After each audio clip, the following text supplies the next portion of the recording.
on locations throughout the world. Standing passengers, please do not lean against the doors. Picture goers, we bring to you new films of interest. Chicago in State is next. Doors open on the left. The miracle of the motion picture. Please be considerate when talking on your phone or listening to electronic devices.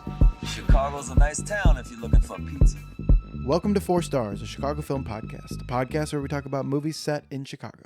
Each episode will be discussing a different movie that's set in or was filmed in the Chicago area, its cultural or historic relationship to Chicago, and whether it's a good representation of the city. We want to figure out what makes Chicago movies different from movies about other cities, and to answer the question of what a Chicago movie even is. I am one of your hosts, programmer at the Music Box Theater, Jeremy Martyr. And I'm Paco Alvarez, a journalist based in Chicago. And on today's episode, we will be discussing John H. Auer's City That Never Sleeps from 1953. Later on in the episode, we will be joined by author Jake Hinkson to discuss the film.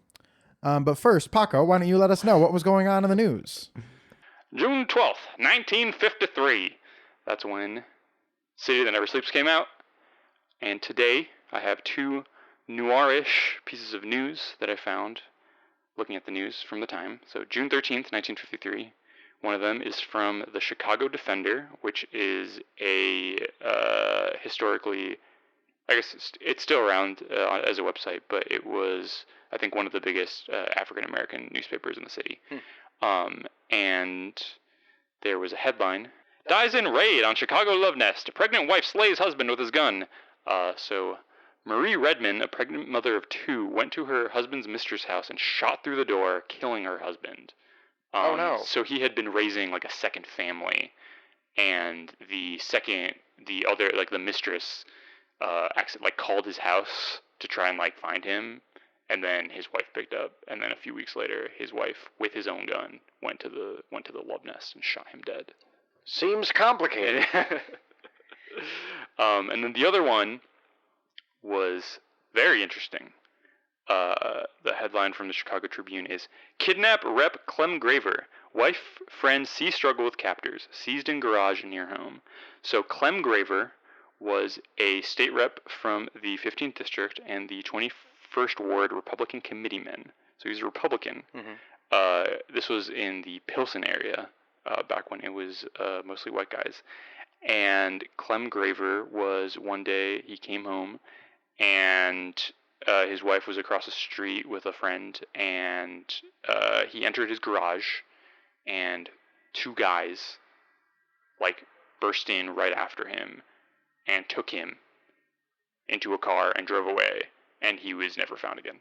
Wow. And then later on, we have sort of an update where it says, "Clem Graver, files grow, get dusty, but still no Clem." Yeah, in the 80s, there was an article. Oh, this is the 80s? Yeah, no. Sorry. There was no... Clem Graver, files grow, get dusty, but still no Clem. So Clem Graver, he was kidnapped, disappeared, no ransom note, and they just never found him ever again.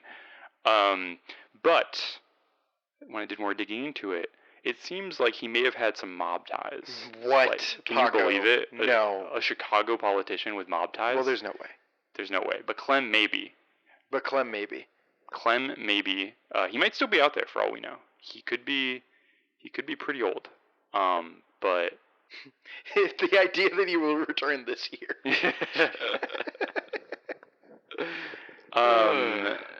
But yeah, Clem Graver, he was a politician.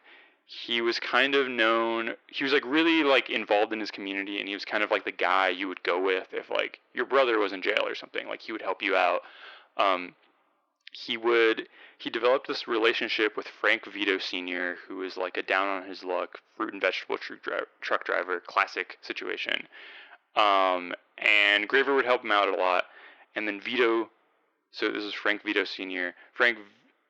Vito's son, Vito Jr., kind of led a little gang around Pilsen that would just kind of commit robberies and just cause a bunch of havoc.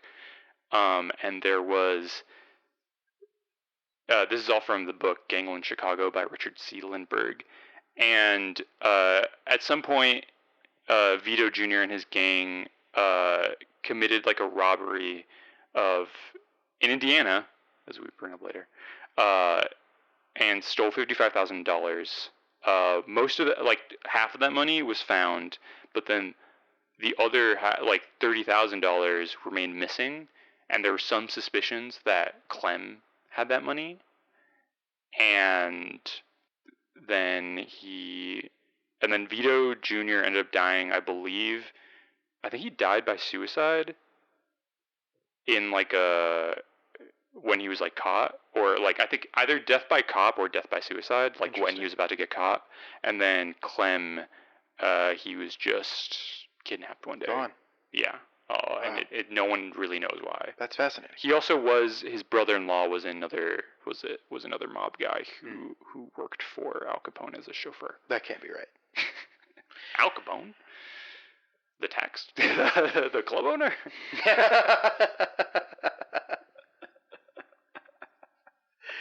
Oh, that's good. In other news, Harry S. Truman announces that the hydrogen bomb has been developed. I'm just looking at other things that happened in 1953. Do you know that movies just used to be premiered in Chicago? That's awesome. Peter Pan, the Disney movie, was released by RKO in Chicago. In Chicago. That's cool. I mean, this was around. We didn't talk about it with Jake, but this was around the peak population. I think it was all downhill after the 50s. Right. But yeah, movies. There used to be so many fucking movies made because no one else was doing anything. Right. What else are you gonna do? Listen on the radio? Fuck the radio. Fuck the radio. Wait, I can't say that word. The FCC is gonna be after my head. Oh, I gotta save myself. The boys at the CIA helped overthrow helped retain the Shah today. And now to our conversation with noir author Jake Hinkson.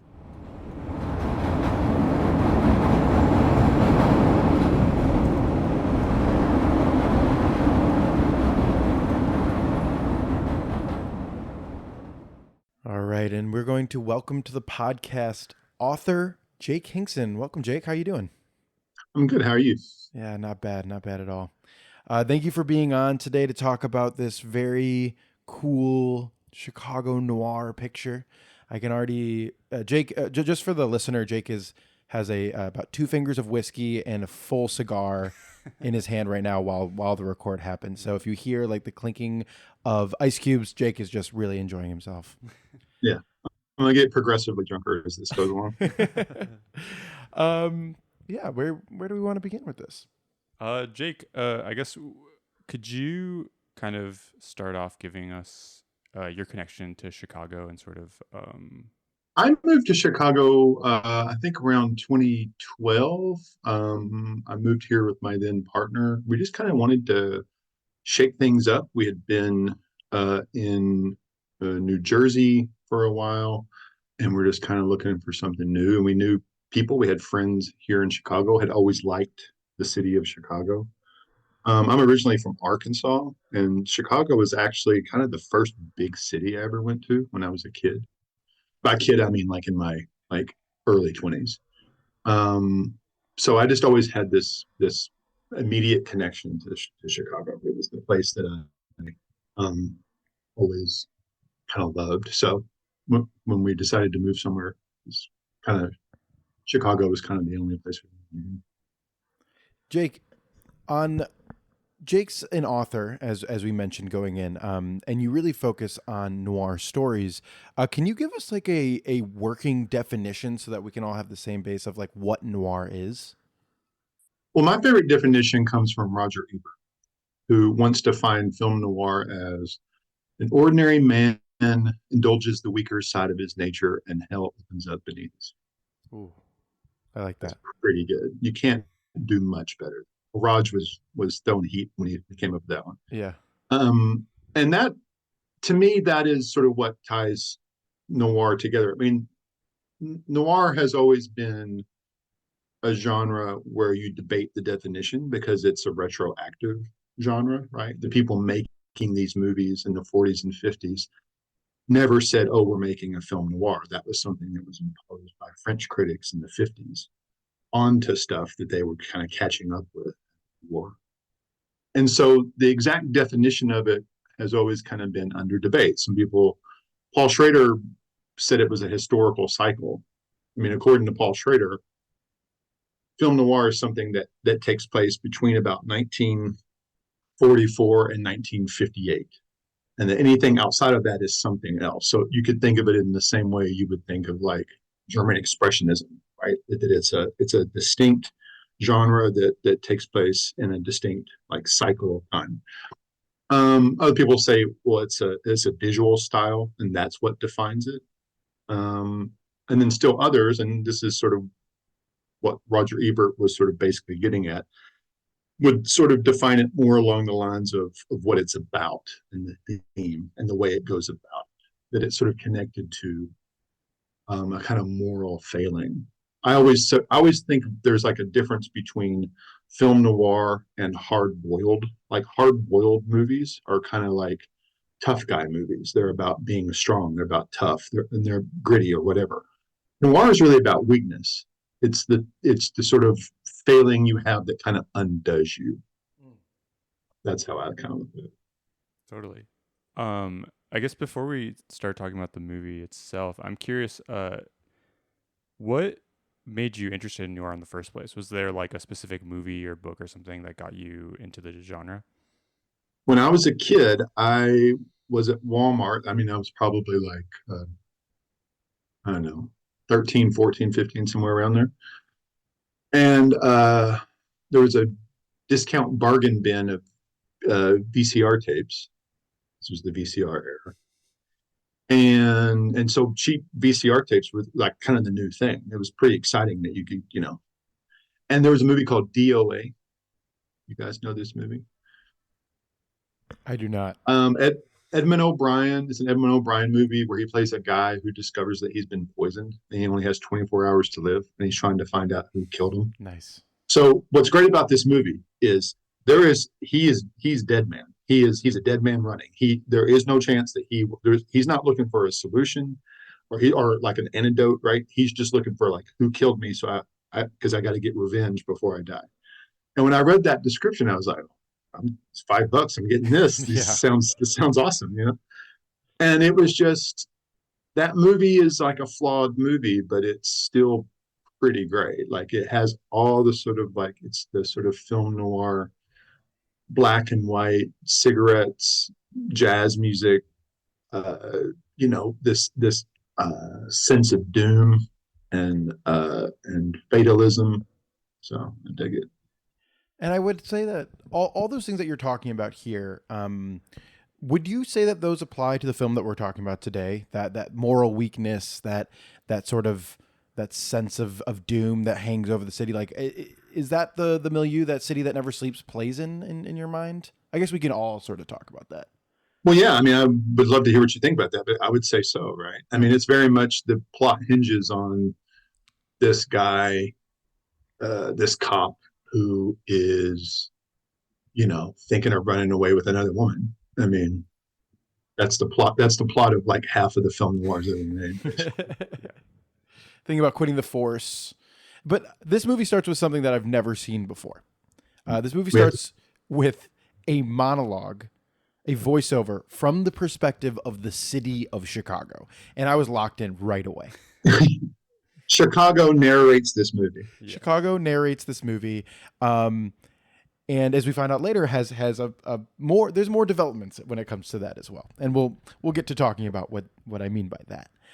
But right away, I think it just understands that there is just something about Chicago that is automatically it embodies a lot of what you're talking about. It's a labor town. It's a crime town. It's a police town. It's an entertainment town. Like there's all these things that just sort of collide in this movie that is the perfect setting of a noir picture. Yeah, and they knew that. Oh, let's shoot it there, and I mean, this is one of the things about this movie that's incredible. Is just, I mean, you're watching it and you're like, wow, there's Chicago. There's Chicago in 1953. You know what I mean? And so there's an almost sort of like documentary kind of aspect to that part of it, you know.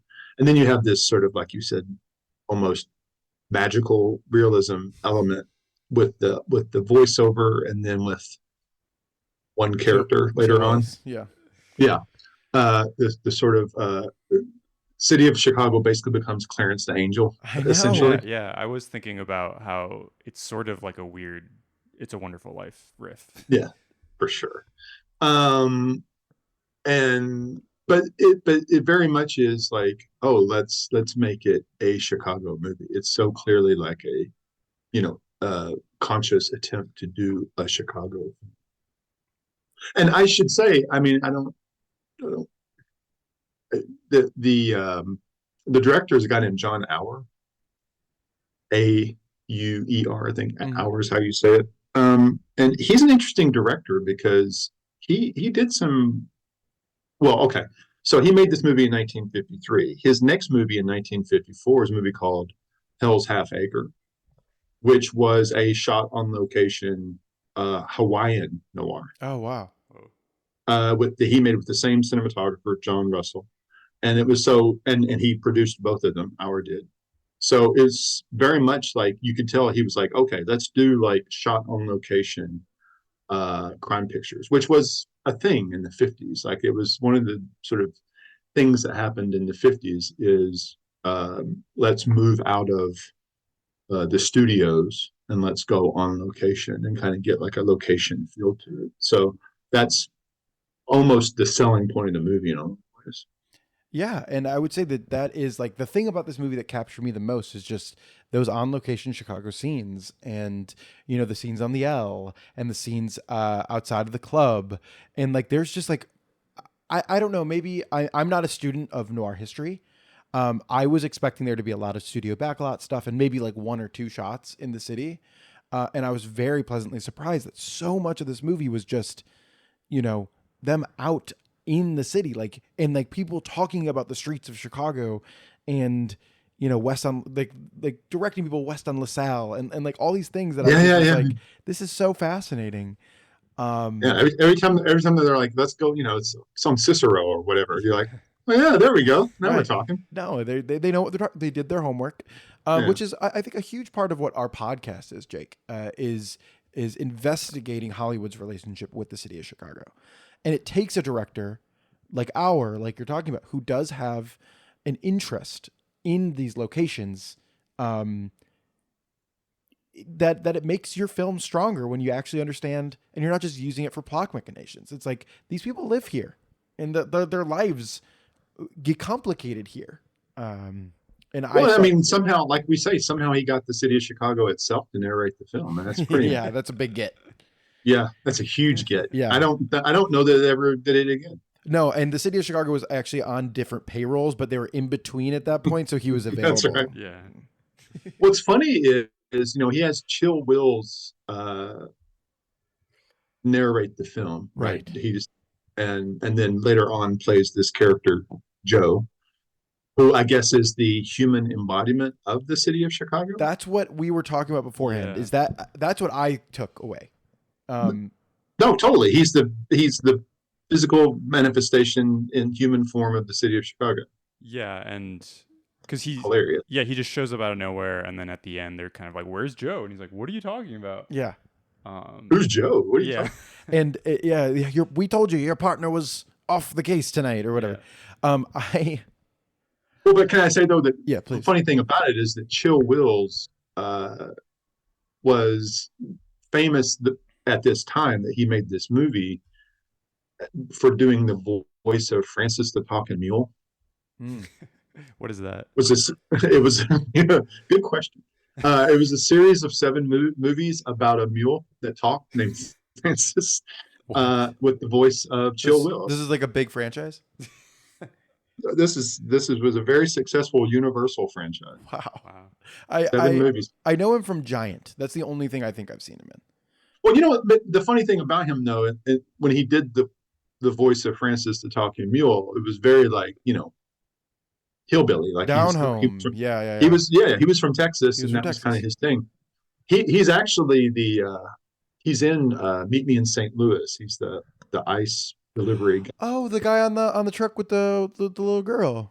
Yeah, That's I got a Chills. brother named Louis. We call him that. We pronounce it that way. Oh my god. Okay, so that is fascinating that they were like, this is the embodiment of everything Chicago, but he Yeah. looks like a hard-nosed Chicagoan. Like, Yeah. I think he represents a part of Chicago for sure.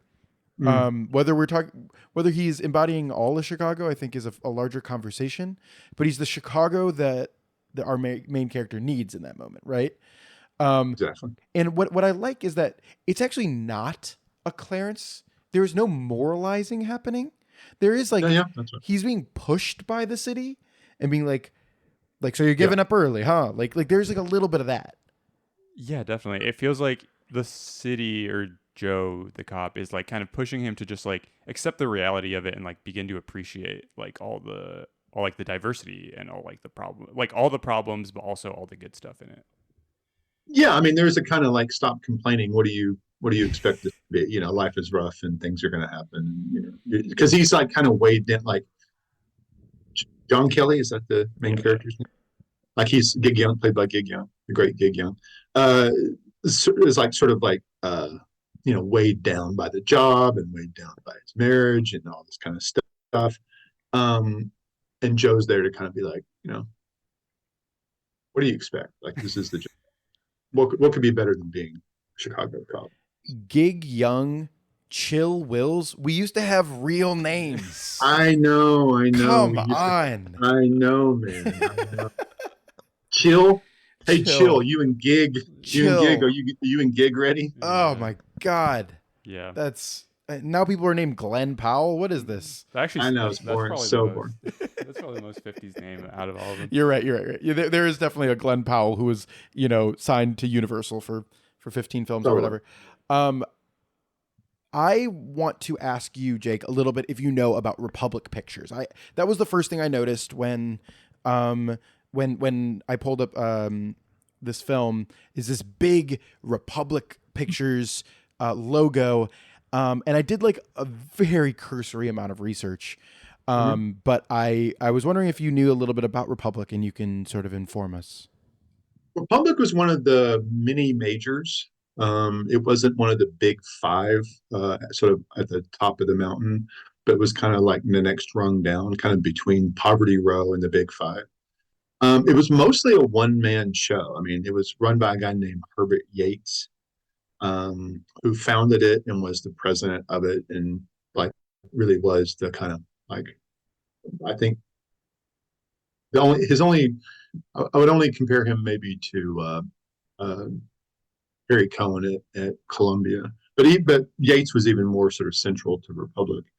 But they mostly did westerns. It's sort of funny that I mean, they did some B movies, they did some film noirs, but the thing they were really known for is just sort of pumping out B movie westerns. They were kind of a big B movie factory with occasional A movies that they would do. John Wayne got his start at Republic. So they definitely were a launching ground to that. And then they were also kind of they would catch people coming down too. Like the most famous example of that is Orson Welles made his version of Macbeth at Republic, which was nobody's. In fact, there's a poster of Macbeth right there,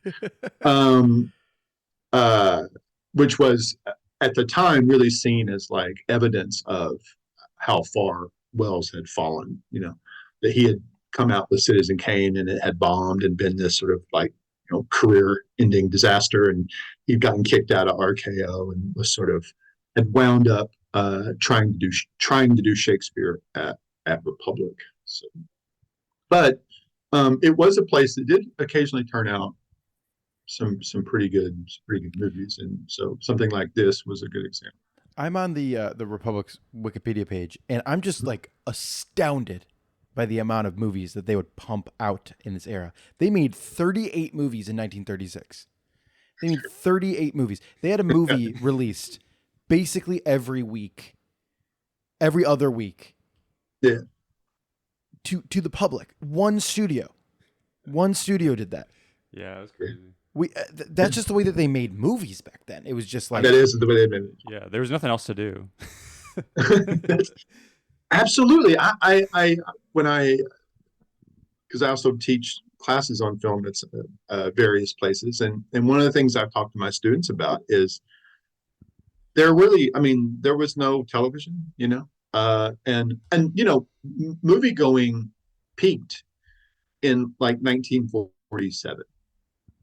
Like the average American in the 1930s and 1940s, the average American saw a movie a week. You know what I'm saying? Like Just meet me at the surreal. movies. Meet me at the movies. It was the place to go. It was the place to hang out. It was the place to be.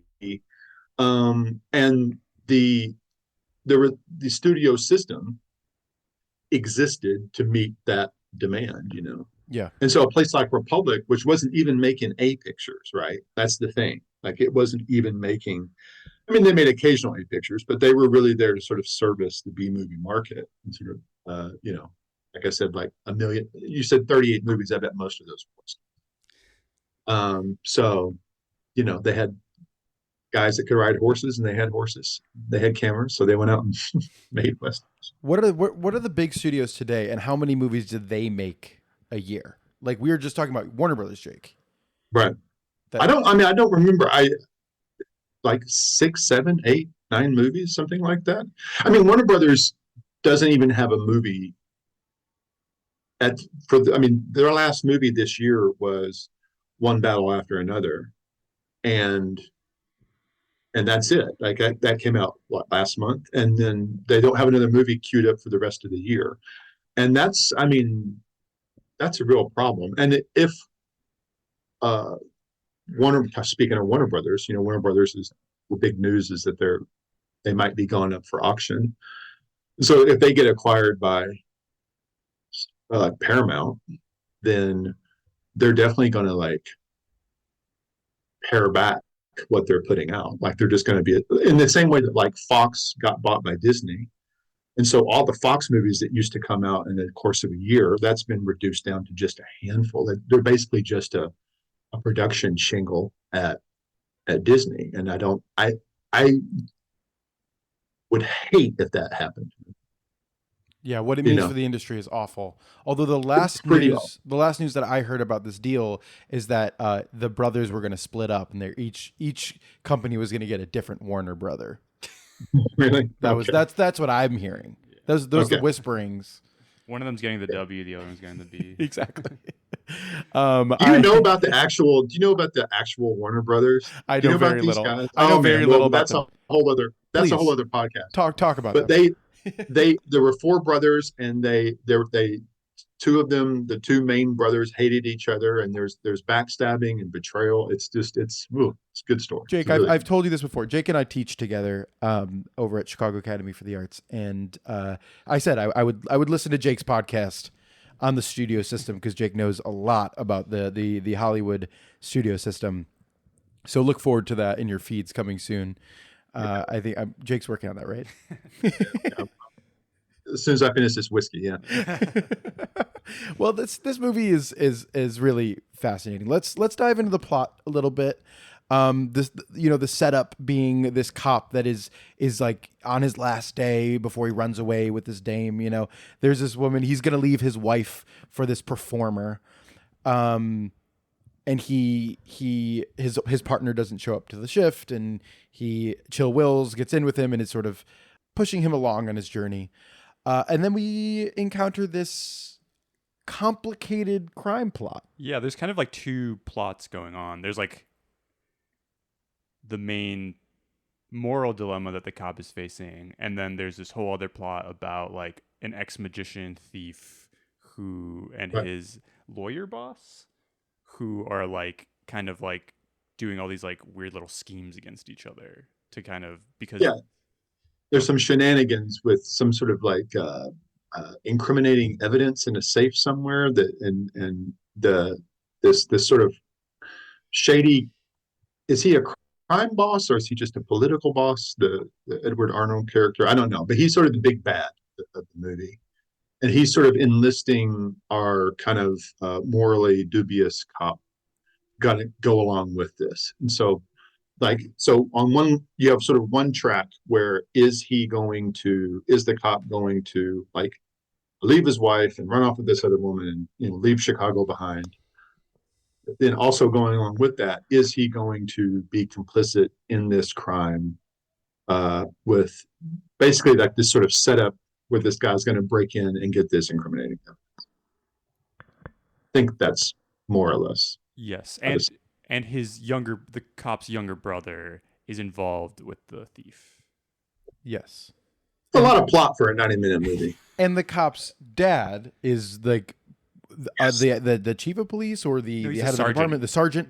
And So there's these running lines where like his current wife, the one who's going to leave, and his dad want him to remain a cop, and he wants to run away. And all these shenanigans sort of end up circling each other, and having run-ins at different locations, at the Continental Hotel, at the Silver Frolics, right? Is it the name of the club? A real Chicago club. Just a very, very interesting, seedy underground things happening. There's, you know, deals being made and blackmail. I found this movie very watchable, very fun, and the Chicago stuff sort of just rode me through. This is one of those film noirs that is about vibes. You know what I mean? Yeah. Like you can't, the three of us are struggling to articulate the plot of this movie. And there's a reason for that, is because the plot really doesn't matter. Like you have the basic, like, you know, that basically it's all about whether he's going to, you know, lose his soul or not, right? Is he going to go along with this? And then there are all these just sort of great like set pieces, you know, in these like nightclubs and on in the alleys of Chicago. And like, there's all this sort of like great, the cinematographer, John Russell, this is a great looking movie. Like such a, God, it looks so good. Just captures it so good. Yeah, I really love the scenes where you get the perspective of like the cop car like driving through the streets, and it's like super fast. And, like, so cool! It's sped up, and like like the like light, kind of like chiaroscuro light going through the L tracks. Like there's just like this like really interesting, vibey, moody stuff. And I honestly, I'm not as tuned into this stuff, and I had to look up the cinematographer, and I was like, oh, you mean the guy who shot Psycho? Yes, it's exactly. It's just like, wow, the talent on these movies. A movie that honestly is not considered one of the great Chicago movies. Like, this is not one that, like, if people bring up a noir, and I haven't seen this movie, so and we will be watching it for the podcast one day. When people talk about a noir Chicago film, they talk about Call North Side, right? That is the one that is considered the Chicago one. This is the other Chicago one. Right. Well, the Call North Side is sort of in the sort of subgenre of noir that's sort of the docu-noir, where they're really trying for a like a documentary type feel. That was a very conscious thing they were doing at the time when they did Call North Side. For some of the goofiness of it, you know, the personified spirit of Chicago, whatever, I kind of prefer City That Never Sleeps. I just think it's sort of a fun movie. But yeah, the thing you're talking about John Russell is really true. Like he did do Psycho. He did Psycho. He also did Macbeth. Yeah, the Orson Welles Macbeth. Like that was before this movie, and then after this movie, he worked up to working with Hitchcock. So it's like there's just this like incredible pedigree going around in this movie. I would love to see this on a 35mm print. I don't know if the Music Box has ever done. Oh man, for sure. Yeah, absolutely. I mean, I'm sure. I don't know. I've never seen it. I've never seen it in an actual theater before. I would love to see it. I know that Noir City, I don't know they did it at Noir City, Chicago in the past, but I know that the Film Noir Foundation did at some point back there. I think, pretty sure they showed it. Yeah, So. I think at some point, Scorsese was either involved with the restoration or like he introed the restoration at some point. And then I know that I think that's right. Eddie Mueller, this is one of his favorites. So I think they've done it on Eddie, we got to bring it to Chicago. I'm sure they've Do it, done man. it. I know. There was just, you know, there's things about this like Silver Frolics as a, like, I just liked watching. There was kind of like longer scenes of watching the performances. There's like that thing with the the robot guy, The robot guy is so weird. The mechanical man. The mechanical man. And he's just like, yeah, I just like dissociate at work. And I was like, same. And he was so interesting. He was so interesting to be like your main centerpiece at the end. No, absolutely. So so there's this weird subplot involving this guy who is a like window performer. I have no idea if this was a real thing that used to happen, Like I've never seen it Silverman. anywhere else in this movie, but it's this guy who's like his face is painted metallic and people are supposed to guess whether or not he's real or not. Mm-hmm. And so he's just this sort of like kind of sad clown who is in this, and he's got a crush on the showgirl that is having the affair with the cop. Yeah. And this should be goofy and not work, but it kind of works, right? Like you do sort of like this character and this guy. Yeah, definitely. And I feel like it's not really the climax because there's still like the train stuff, but the scene that's almost like a Mexican standoff where the thief is looking at the mechanical man to see like, is this guy a robot or not? And then the cop like seeing what the thief is gonna do, and the mechanical, and you're just like, and there's like a couple in front of the mechanical man trying to figure out if he's a robot or not. And meanwhile, Sally the dancer is like revealing her feelings for him. It's so tense. And like it works as a suspense scene. And you see a tear go down his eye, and it like cuts through the makeup, and it's like that's such good filmmaking. And I wasn't expecting it from this character. Like for most of the movie, I was like, "What the hell is this mechanical man plot?" And then it builds to that. It's like every piece of this movie is being utilized and used in a way that's fascinating. Yeah, totally. Yeah, you're like this poor bastard, man. Yeah, yeah. I really the bad guy who shoots him, we haven't talked about him yet. William Talman is the actor.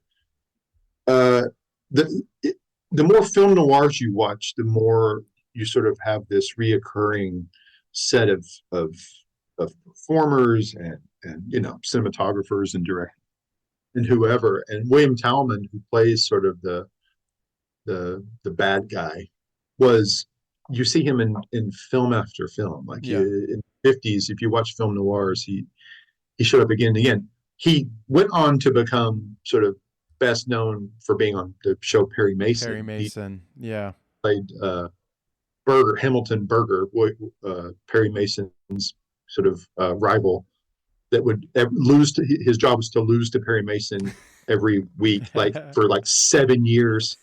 Like this was the guy that tried every case that Perry Mason ever won. So his batting average was like 0 and 50.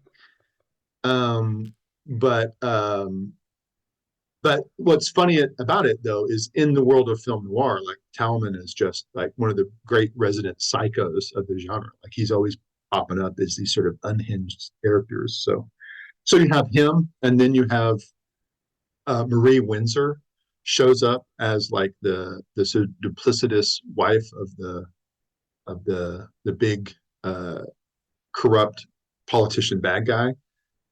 I mean, she's one of the great femme fatales. She was amazing. She's in Kubrick's The Killing. Yeah, that's what I know her from. Okay. Elijah Cook's wife. Yeah, I mean, in this, she played this role a million. Oh my God. She played this role a million times. She played that role about a million times, like sort of the bad woman. She's always great. Yeah. Always great. She's in Hell's Half Acre the next year, the Hawaiian noir that Hour does, playing essentially the same role, but now in Hawaii, basically. Just digging around on Talman's Wikipedia page, I found this awesome part of his Wikipedia page where he was arrested and then suspended and fired by CBS for marijuana usage, suspicious use of marijuana. Well, I mean, there's more to that story. He was at a party, and when he was arrested, I do believe he was completely naked. Like, I think it was hell yeah. I don't think it was just he was smoking a reefer. I think there was some shenanigans going on. And but what's funny about that though, so he gets busted for that, loses his job on the biggest TV show on television. And so he's off it for about a season, but everybody in America was like, you gotta bring William Talman. That guy's cooking. He's got to lose. This guy's great. Who cares if he's a grasshopper? Bring him back, Oh, that's awesome. That's a letter campaign. That's like, oh man. That's awesome. Ah, God. Way to go, America. There was like so many like little performances in this movie where I was like, this role is really small. Edward Arnold. Yeah. I mean, that guy. So his plot, let's just back up a second. I really like that they treat the border between Illinois and Indiana like it's the border of the U.S. and Mexico. Like, because it is. And that's a whole different world over there in Indiana. And the state line being like somewhere where like all I need you to do, like he's not saying I need you to roust him up and go murder him and go dispose of his body. He's like, I want you to pick up this guy. I want you to drive him across the border where he has manslaughter charges so that he can go to jail. Drop him off in Indiana. Drop him off in Indiana. Nothing he will disappear forever. There's nothing worse. Yeah. That I can imagine. There was another episode where I body Indiana, and then I had a friend text me and be like, "What the hell, man?" No, you're right. This movie does treat the Illinois state border like it's the edge of the earth. Yeah, and you just dumping somebody over the edge. Exactly. It's awesome. I think that is like such good noir plotting. And like most people who are going to watch this movie aren't Chicagoans, right? Like when this is being produced, most people are not Hawaiians who are going to watch that follow-up film, right? So, to just like use this shorthand and have us all understand what it means, like it works for me. Like I don't like it's so kind of goofy and fun and you know, it was like I was trying to understand the plot at that point a little bit too much, and at some point I sort of let that go and I just started watching for fun, like you're saying, for vibes. And I was just riding the waves of this movie. There you go. Yeah. Now you know. That's how to do it. I know. Yeah, I feel like even though, like you mentioned, Jake, that noir is sort of a retroactive definition, I was interested in the way that this movie almost feels like a greatest hits of a lot of like the themes and plots of all the other noirs, you know, all the other famous ones. Like there's a semi-crooked cop. There's a guy who like might leave his wife. You know, there's like the femme fatale thief stuff. Like it's all these like different movies that are happening all in one kind of. See, that's an excellent point, because so noir, I mean, at least, so if we, you know, exactly when it begins is sort of a, you know, up for debate, but where it really kicks in is 1944, with Double Indemnity and things like that. Woman in the Window, Double Indemnity, Scarlet Street, the following year in 45.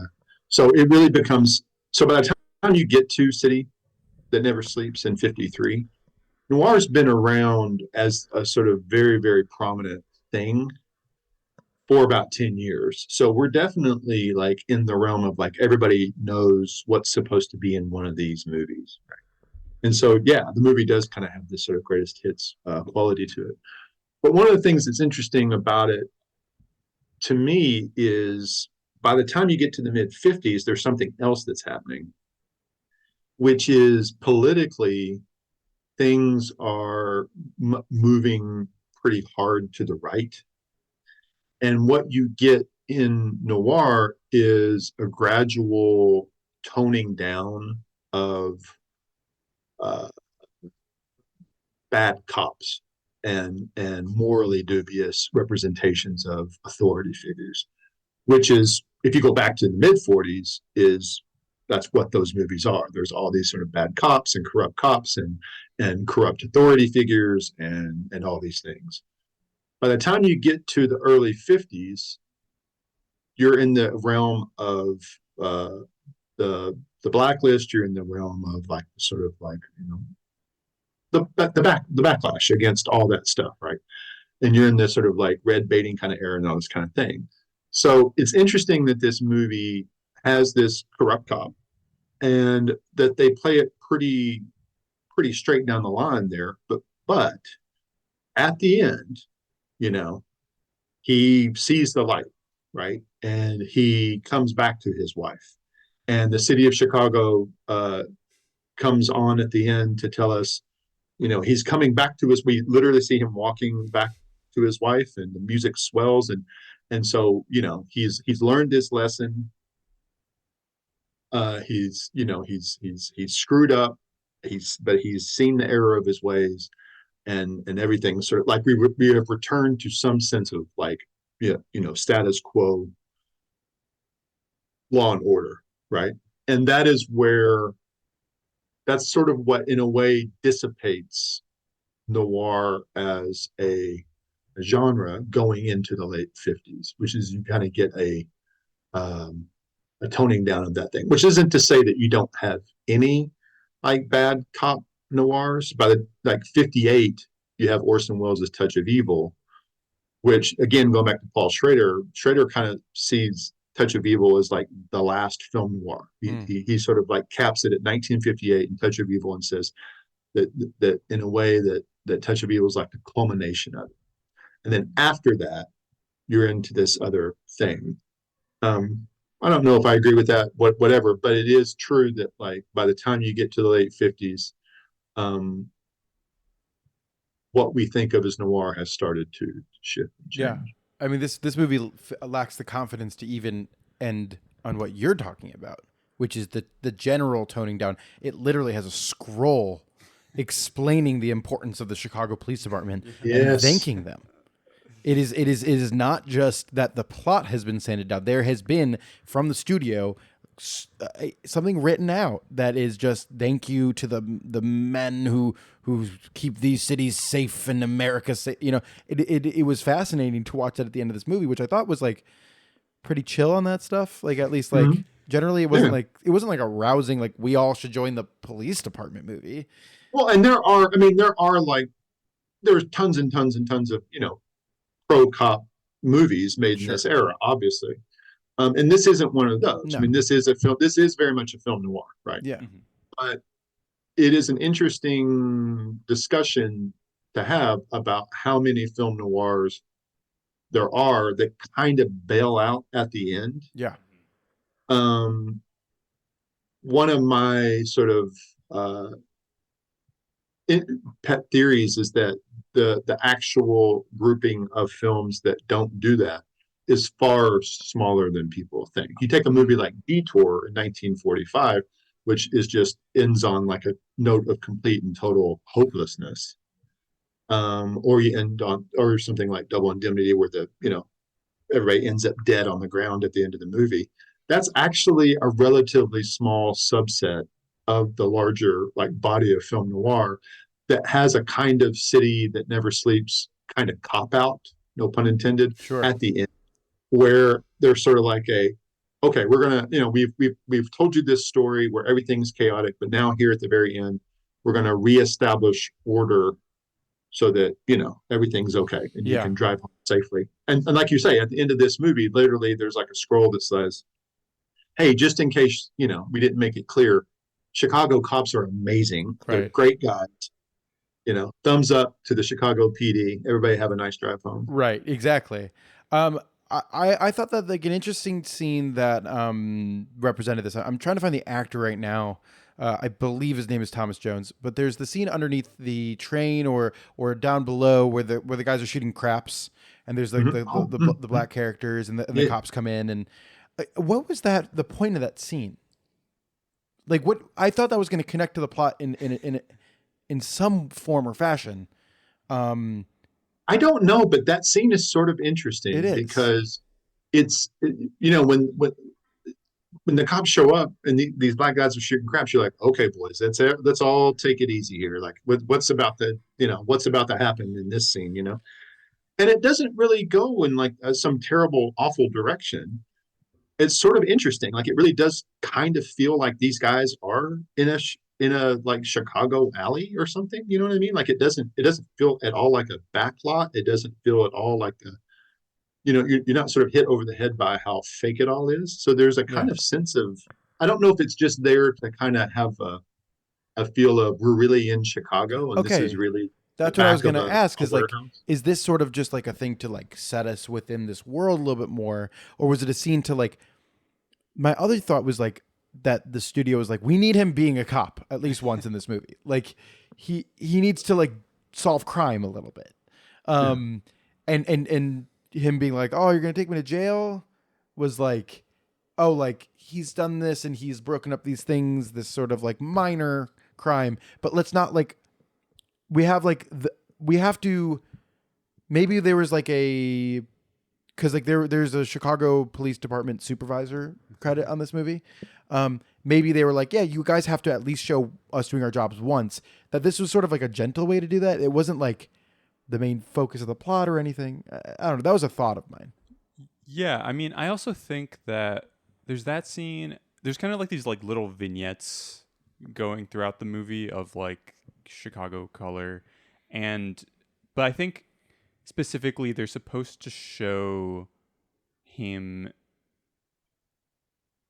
like the cop character. I think like how important cops are to like the social fabric of the city. Mm-hmm. Like I think it's like the fact that he like delivers a baby. Like I think it's like showing all these like things that cops are like kind of forced to do that are outside their job, sort of as a result of like what I would consider it like as a result of like our lack of like a social welfare net and social services. There's all these things that cops are forced to do, and that's bad. But this movie is sort of saying like, but it's good. Like that means you're part of the community and you're like sort of helping people out. So it has this like interesting. It's like sort of like it's showing him like, hey, like you lead, like you being a cop. It's not just about you.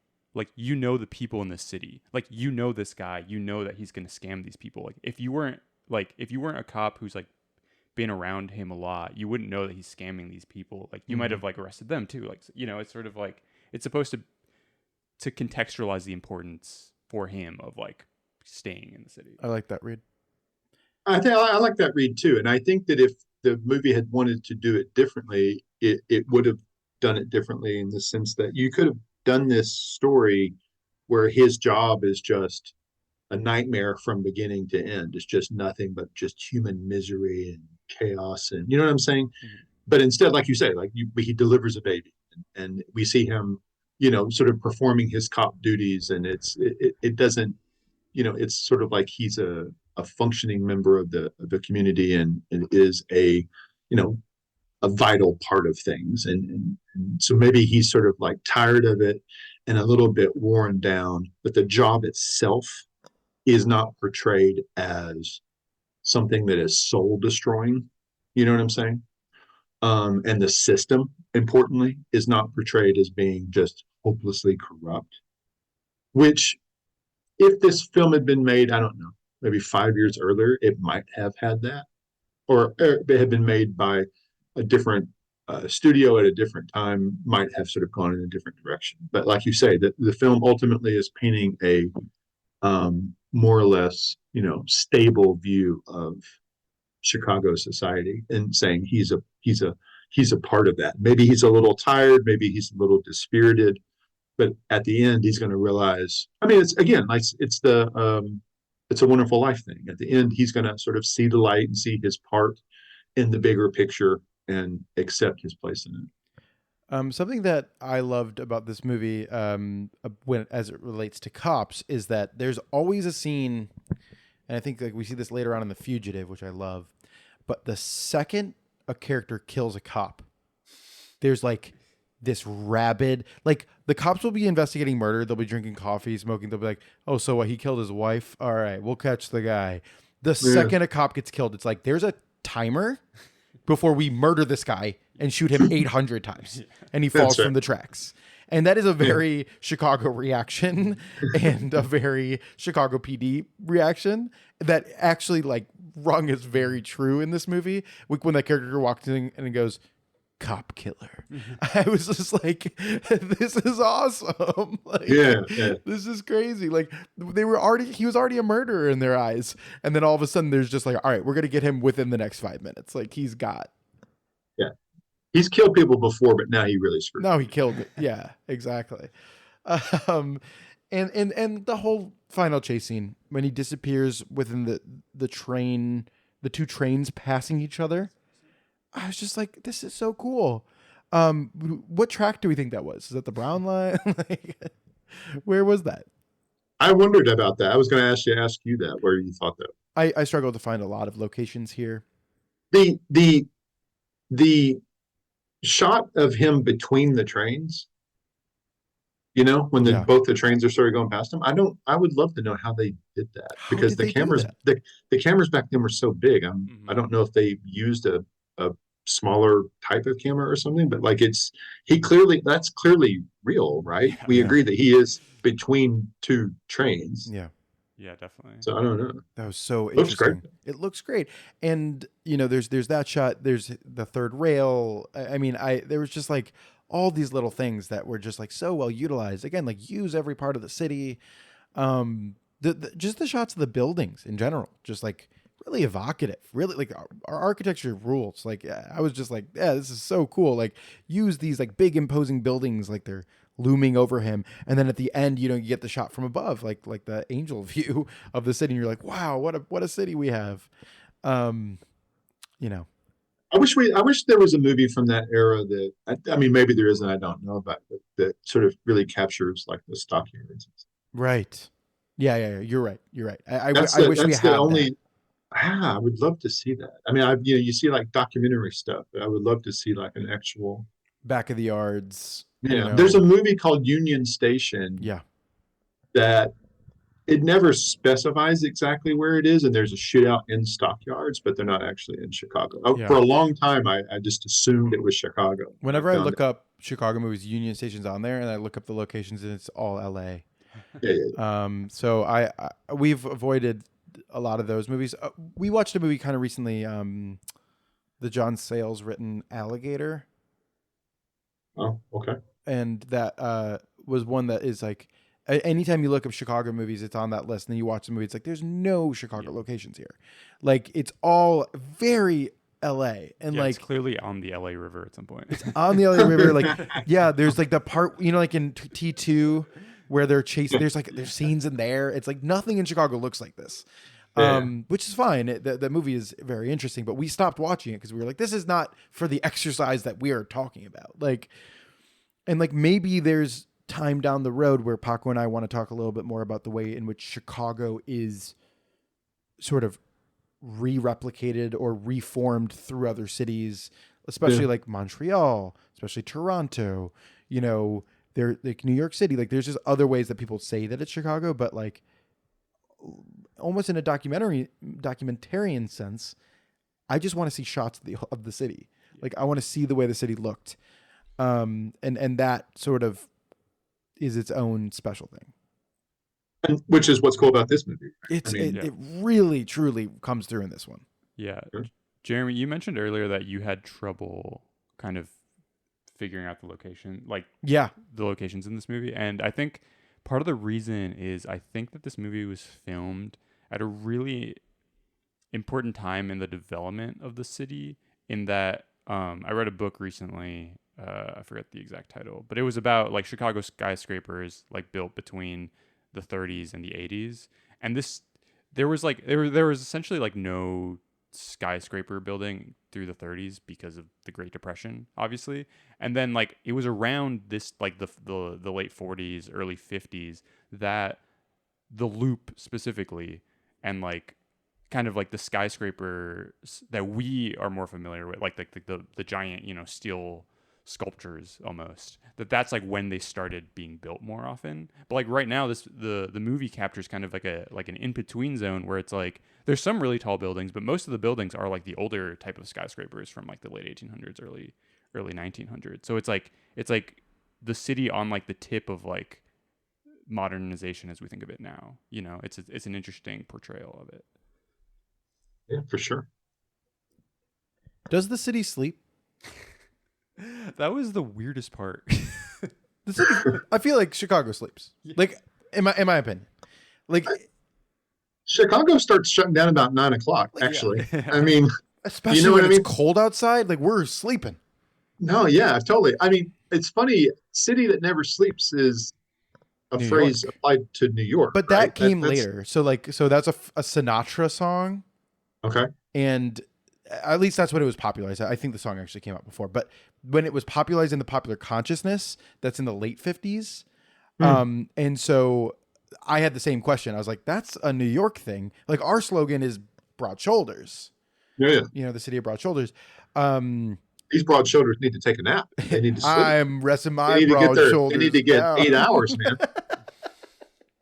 These broad shoulders got to get up tomorrow and go to work. Literally, I'm not staying up all night. I gotta go work my job at the stockyards. There's literally that was the only thing with this movie that I was like, is the city that never sleeps this embodiment where it's like the city itself, like literally, yeah. And Chill Wills never Chill sleeps. Wills never sleeps. Like, I was trying to understand what the hell the title means, other than it being evocative. I'm fine with that. I think it's that. Well, and plus, I mean, it is funny how many noirs have like city in the title, the naked city, the night in the city, and so on and so forth. Like, it is, you could sort of like break noir titles down to like a handful of like nouns, like, city, night, street, whatever. So I think it's just sort of like, I mean, what's being sold is we're capturing this city. We're capturing this urban feel. Chicago in 1953 is probably even more like famous than it is now, if you know what I'm saying. Like, it's just there's a kind of like Chicago as Chicago, you know what I mean? So I think that part of what's being sold here is just the idea of like the fast, go get 'em kind of spirit of Chicago, and let's here show up and see that. So I guess that's what the titles mean. Right. I can't think of like a better title, but like a city escaped. There's like a million other things that they could have named this. I literally just don't know why they would have gone to that for this plot. Like, that's not even a part. Like, maybe because it's all in one night. Yeah, I think it's. I was going to say it's all in one night. Yeah, there you go. That's okay. That's not a city then. It's Never Sleeps. That's John Kelly, Who Never Sleeps. John Kelly. Yeah, that's a worse title. Then. but that's the other. The joke.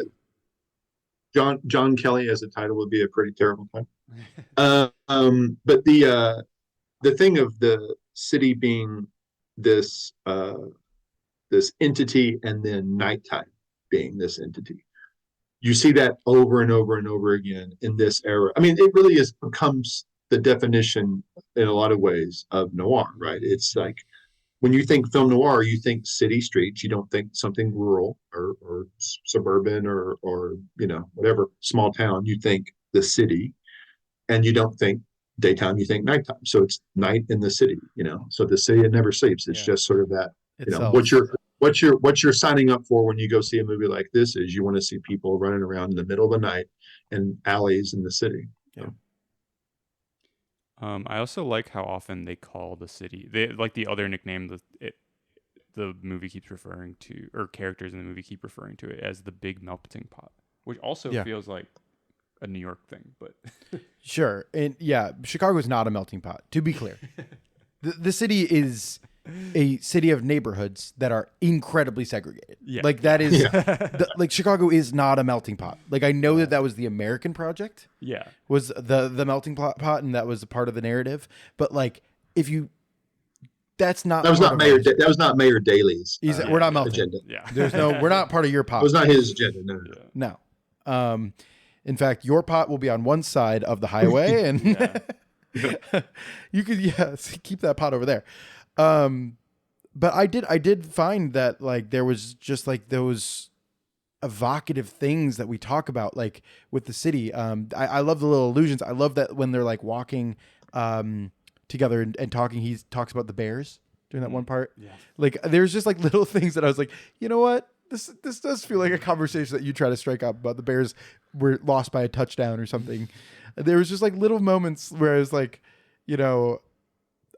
parts of the old city that I think about places like the Silver Frolics, right? Like, I am nostalgic for an era I never lived in, type deal, where I'm like there was only a few left, like when I was a kid, of these like very seedy clubs that were like, it felt very pornographic, but it was like a a community, like a place for the community to go to get this feeling out almost. Porn theaters, stuff like that. Like there was like this whole part of the Chicago 70s scene, right? Like, you know, and it sort of now that we live in a time that's a little more open and accepting of these, you know, of sex work and these things, like it feels like almost like that location is no longer around anymore. And there's no like, or it's all online or something. I don't know. But like I miss these locations. I miss these spaces that people work in, these old spaces, like not just like a new building that people can go, you know, work in, but like old buildings and old stages and like vaudeville, you know what I mean? Like it's all tied together. Yeah.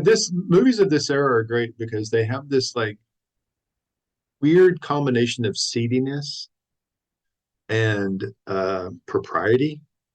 So like you say, the scene will be set in, you know, an all night nightclub where you have, you know, dancers and you have, you know, shady cops showing up and you have all this stuff going on. But like everybody in the movie is wearing a suit, you know, everybody in the movie looks like they're going to a job interview at all times, you know, just this funny combination of people like, you know, on the edge of losing everything and of throwing away their lives, and everybody's drunk half the time and everybody's smoking constantly and all this kind of stuff. And yet, you know, make sure that, you know, your tie straight.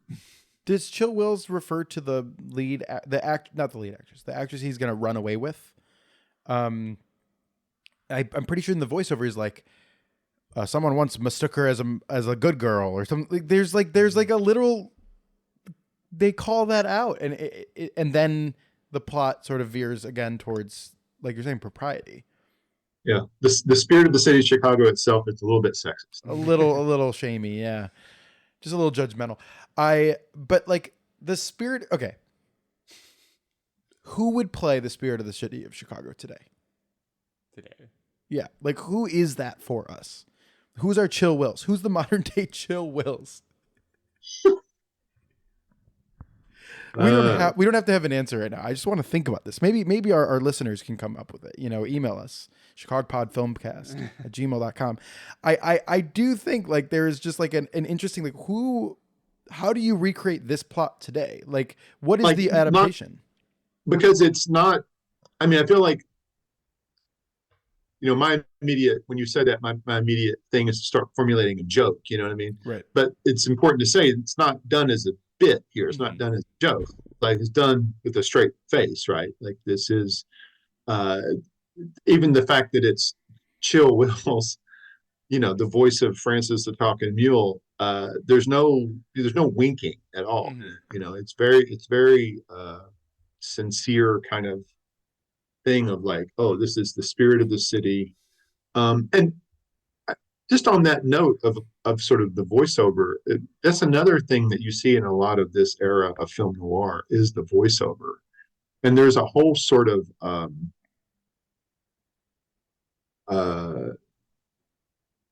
almost subgenre of movies that have this thing where you have the voice of authority, what I call it. And sometimes it's, you know, the men and women of the, you know, FBI or blah, blah, blah, you know. Or, you know, the Treasury Department is, you know, protecting our, you know, economic system. The Air Force. Yes, exactly. But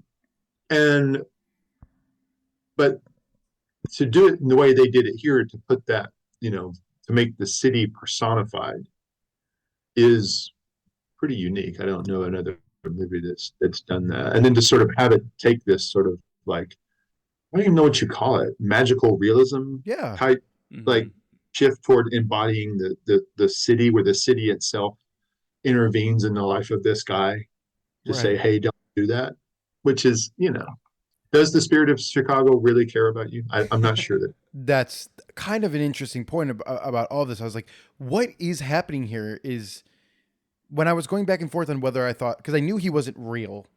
I knew he wasn't like, but I was like, is this Chicago? I mean, he literally says he is in the opening voiceover.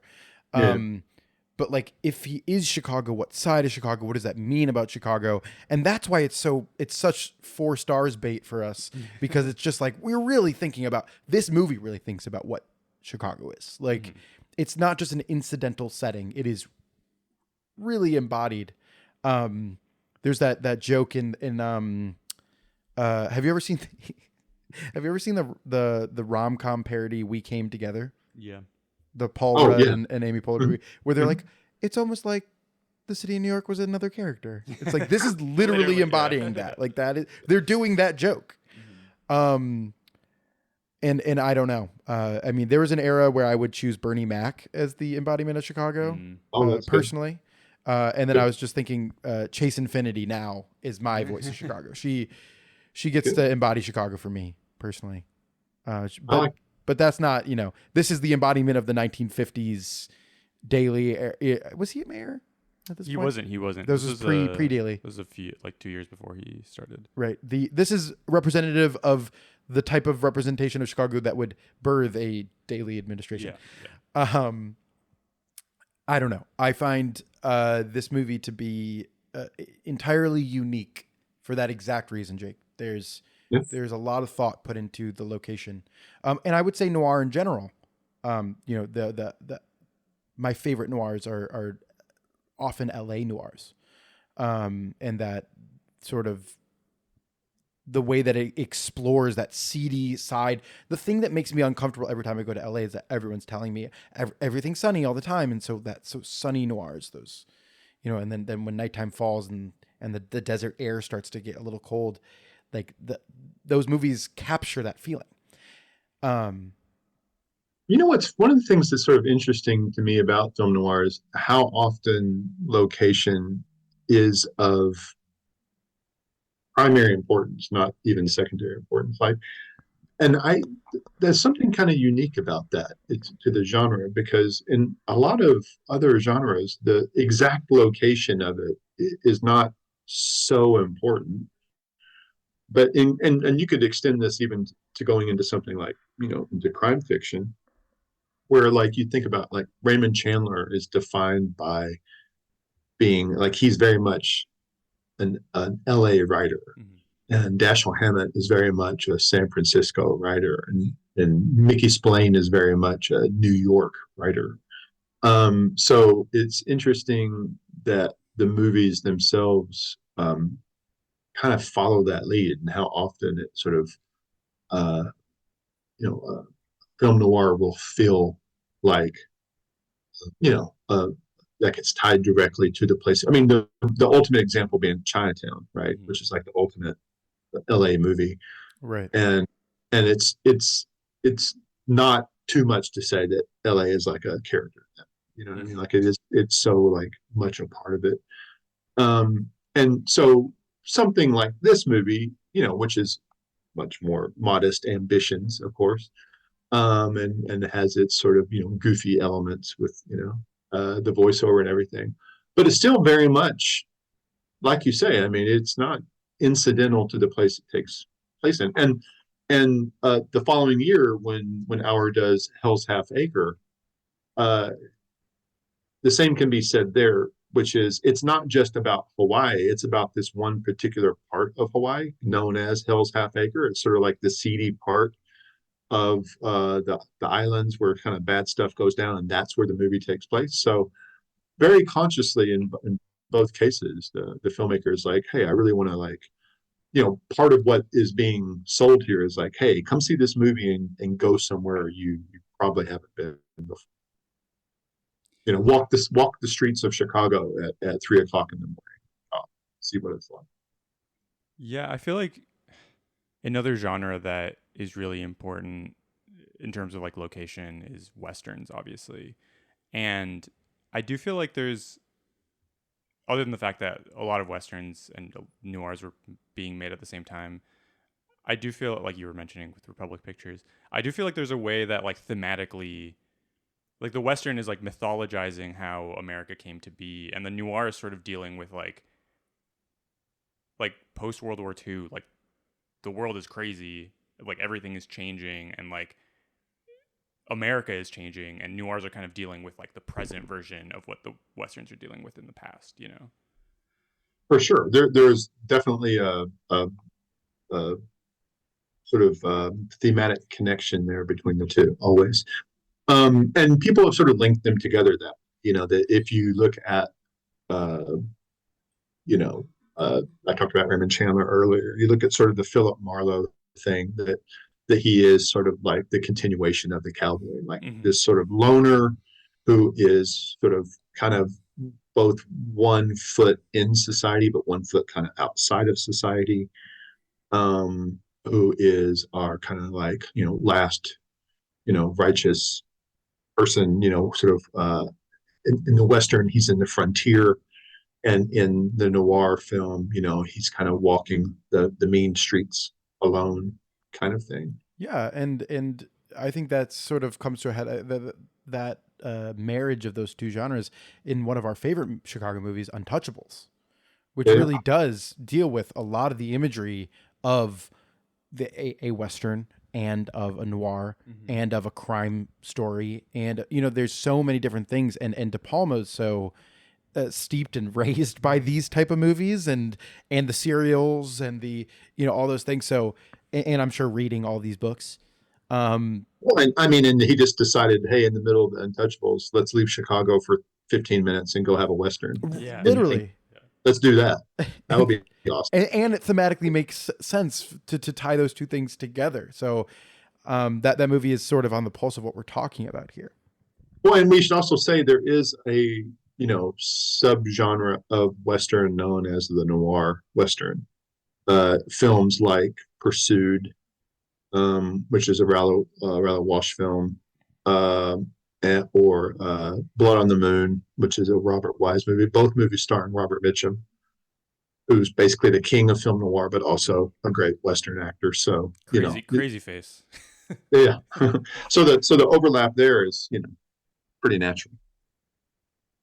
Do you have like a beginner set for people who listen to this whole conversation and they're fascinated by noir as a genre? Do you have like a beginner set of films that you just recommend? Like, hey, just like knock these ones out and you'll understand the genre. A good place to begin is just 1944, Double Indemnity, Laura, Scarlet Street, which is 45, Detour, which is 45. Bogart. Just start with Bogart, start with Maltese Falcon, The Big Sleep. In a Lonely Place, you can do worse than doing that. And then we mentioned Mitchum, so definitely like Out of the Past, that's 1947. And Night of the Hunter, once you get into the 50s. Those are all good places to begin. Right. And City That Never Sleeps. Right. Do you have like a favorite, like when you think of noir?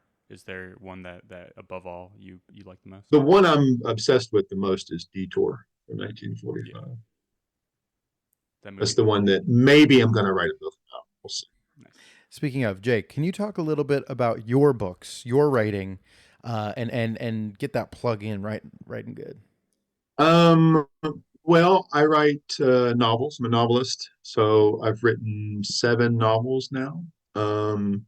Most of them were set in my native Arkansas.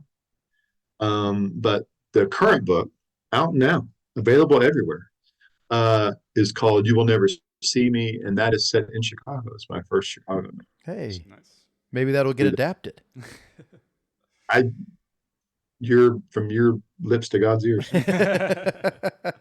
All right, Jake, now that you've pitched your work, I'm going to ask you the question we ask all of our guests. What Chicago restaurant or food location do you recommend? For me, the only answer can be is Miller's Pub, which is the first place when I ever came to Chicago. On my first trip, was the first place I ever ate, on Wabash next to the Art Institute. And it's just, to me, it's the kind of ultimate Chicago location. It used to be, before they did a renovation like right around COVID, where they kind of put up They put a bunch of paintings now, and it's very nice. It's very cool. It's still great. But before that, it used to just have nothing but they were covered with like all these old photographs. And they kept up some of the photographs. And so there's a booth at Miller's, a little tiny booth with a couple of photographs. And one of them is a signed autograph picture of Humphrey Bogart. So that's go to Miller's Pub and find the Bogart booth and have a, Bushmills. Well, do amazing. it, Bogart. Yeah, exactly. Well, when you adapt your novel, one of the scenes will be shot at Miller's Pub. 100%. Jake, thank you so much for coming Thank on you. 4 Stars. Yeah, thank you guys.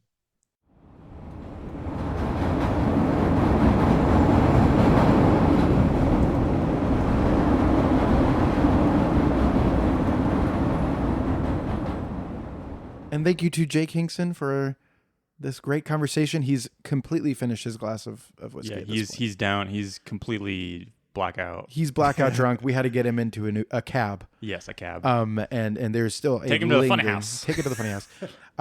Dry him out. There's a lingering smoke still hanging in the room. Yeah. Do you have any final thoughts on this film, Paco? Yeah, before we wrap up our conversation, Gig Young. John Kelly himself, Gig Young. So Gig Young, that's not really a name you hear much anymore, and that's because it's a fake name. Mm-hmm. Classic Hollywood Trickery. pseudonym. Rebranding. Yeah, rebranding. Much like some of our favorite stars. Right. Natalie Portman. Others. Yeah, others. Harrison Ford. Is that not his name? That's just like too cool to be a name. But who's oh my god, the original Batman. Michael Keaton Yeah. is actually Michael Douglas.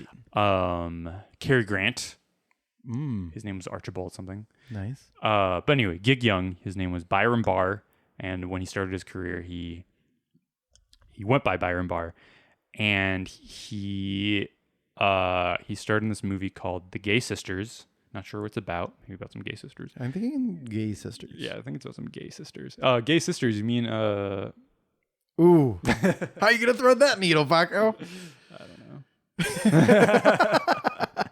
know. Anyway, Byron Barr, he starred in the movie Gay Sisters, and I guess like due to some like fluke in like the press or like the studio or whatever, he plays a character named Gig Young, and he just the previews for the movie started referring to him as like Gig Young, this hot new guy, Gig Young, and then the studios were just like, hey man, that's your name now.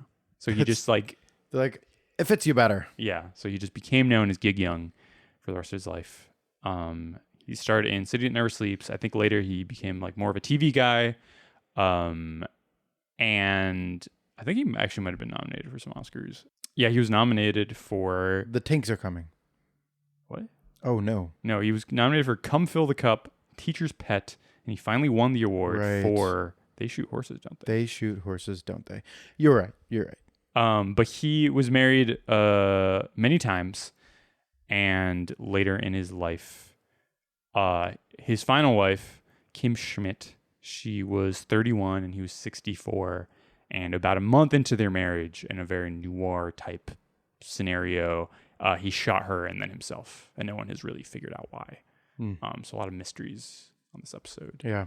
There's a lot of those dark endings to these stories of Hollywood figures. Yeah, it's interesting. Yeah.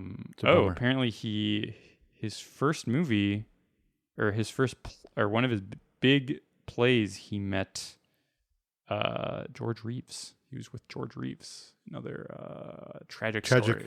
Tragic ending. Yeah, exactly. It's like the end of these Wikipedia pages. Yeah, like any old guy, like rough. Like unless they live to 100, you're just like, oh god. Right. Yeah. You hope that there's not like something in the beginning part where it's like he married a 13-year-old. Yeah. And then at the ending, it's like he murder suicide usually. Yeah. But City That Never Sleeps. What are your final thoughts on this movie, Jeremy? I really like this movie. I was very taken by the Chicago-ness. I really want to see it on a print. A 35mm print would be awesome. To see it sort of celebrated in some way, form, or fashion. And I just I would definitely put this one on again. I would probably, if I had to like sum it up into anything, any movie that starts from the perspective of the city of Chicago, it's going to get 4 stars, baby. Yeah, 4 stars shaped like the police badge. Four Four police badges. And we stand at the end of this episode. There's going to be a long scroll about how much we support the police. Yeah. No more dead cops. What did you think about this film, Paco? City That Never Sleeps. I really enjoyed it. It's a fun little picture. It's not like the heaviest noir. It's kind of like we were talking about with Jake. It's like kind of like a greatest hits. It's really fun. It goes so many places. I thought just from like a perspective, like the filmmaking, just like the on location filmmaking was awesome. Just seeing a side of like Chicago, like on the verge of this big change, like before the city that we know it, I thought was really cool. Just like how like seedier the loop was and less commercialized, more like there were actual people around. And yeah, I thought it was, I mean, it's like a little silly. The mechanical man is cool though. I do really like him. I sort of feel like this movie reminded me a little bit of Backdraft, just in terms of like, there's like, it ends in the same way. Well, it ends in the exact same way, being like, thank you to the Chicago police. But it makes more sense with this movie than in Backdraft, where it's just like, thank you to every firefighter. Yeah. But also just like the brothers plot line. We didn't really talk about that, but like John Kelly's younger brother is like sort of involved in crime. And then like he's like trying to live up to his father's expectations as a cop. Right. And who gets shot. Yeah. So I thought that was kind of interesting. It was. These like brothers movies about Chicago. Mm-hmm. But yeah, I don't know. It's an enjoyable picture. It's really, I love the voice of Chicago. I love all like the vignettes of him doing his job. And yeah, if I were to rate it, I'd probably have to give it 4 stars. Just like all the cops I love, all 4 of them. All 4. Yeah. Columbo. Yeah. Kojak. Is Kojak a cop? I don't remember. Kojak's the Night Stalker? Whatever. I thought he was like a private eye. Well. Columbo's also a private eye. Okay, so those are 2 that are not cops. Yes. Hank from Breaking Bad. Yeah. Vic Mackey from The Shape. Yeah. These are guys we love. Yeah, I love these guys. But yeah, that was City That Never Sleeps. I hope we do some more movies in this genre and this milieu. Yeah. I think it's really fun to visit Chicago in this era. And if you guys have recommendations for these older films, please reach out to us over social media. Follow us on social media at chicagopodfilmcast on all channels. And email us at chicagopodfilmcast@gmail.com. Yes, if you have any complaints, any noir recommendations, any whiskey recommendations, if you want to smoke a cigar, let us know. Thanks for listening.